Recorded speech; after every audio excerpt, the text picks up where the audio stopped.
Good morning, Busy Bees. It is Tuesday, November 18th. Here's your morning news rundown in under 5 minutes. So the United States House of Representatives will vote on the Epstein files. It will go from, the House of Representatives to the Senate and possibly to the president's desk, depending on if it's a supermajority. Trump yesterday said, I'm going to sign it. Of course you are, because there's an active investigation, so you can't release the files anyway. This is all to delay the inevitable. And my fear is that they are scrubbing Donald Trump's name and they're scrubbing his friends' names from these files. That is what I believe is happening. They are buying time to doctor it up. And this should be about the survivors. This has turned from the survivors to Donald Trump's story. To which Republicans will defect. It doesn't matter because he's going to block it. He says he'll sign it, sure. But then, even though I signed it, we're going to have to delay the release because of this active investigation.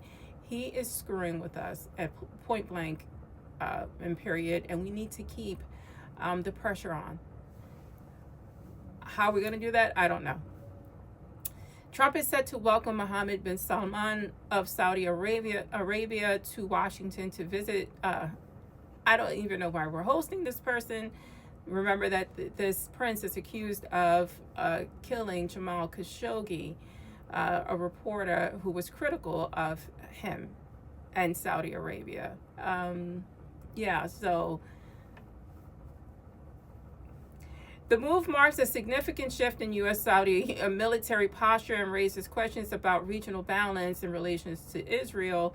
Trump is welcoming him with a possible sale of 48 F-35 fighter jets and a massive Saudi investment pledge into the United States.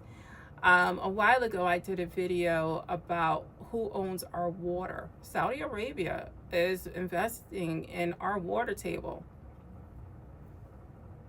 Let that sink in.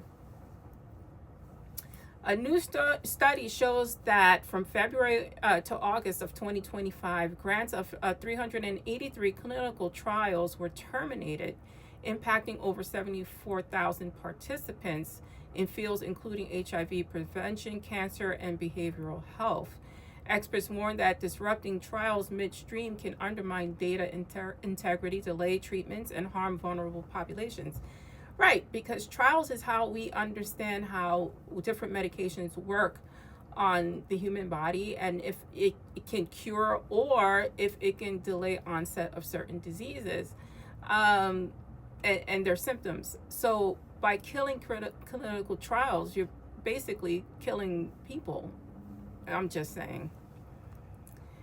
Trump dismissed a senior DOJ ethics advisor after the advisor challenged efforts to allow Kash Patel to keep luxury gifts. Yeah, because the director of the FBI shouldn't be accepting gifts. I mean, that's kind of bribery, isn't it? Pay for play.